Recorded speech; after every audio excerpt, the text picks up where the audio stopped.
cutting under a sandy cliff, I, a child, and my cradle the thwarts of the fisher's skiff.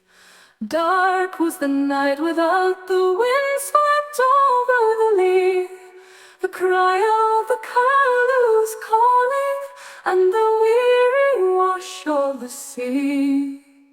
Sea swallows nested above us, silent but all night long.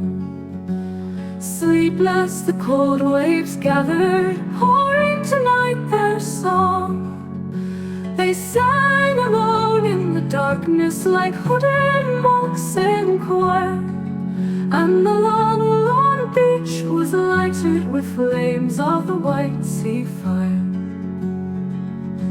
I heard the fret of the shingle teased by the wanton wave, and the deep low boom of the thunder in the dripping ocean cave. But I heeded not fret nor thunder, nor the crack of the wild wind's lips, for the mother's face bent on me, and the warmth of a sister's lips.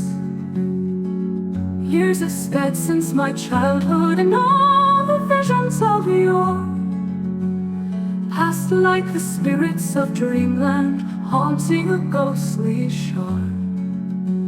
Yet in the night or twilight cometh a sound to me, the cry of the curlews calling, and the weary wash of the sea. Yestreen I watched in my manhood, there where the cottage stood, under the nests of the swallows, beside the ocean flood. Gone is the whitewashed cabin and the fisher's humble skiff, and the low mound weedy and grass grown is all of the stately cliff. And there in the twilight of fancy did I trace my lovesick lips, the vision that bent above me, the thrill of a sister's lips.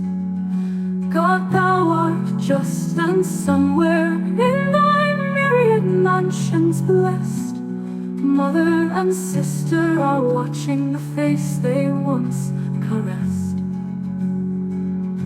For death is only a shadow cast by thy holy love, as the nest of the young is darkened by the wings of the hovering dove.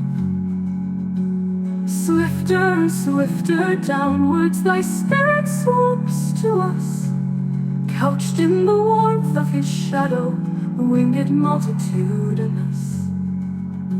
Yestreen I watched in my manhood, today my hair is white. I hear the eternal surges beat in the nearing night. But even in heaven I'll summon from the cells of memory the cry of the curlews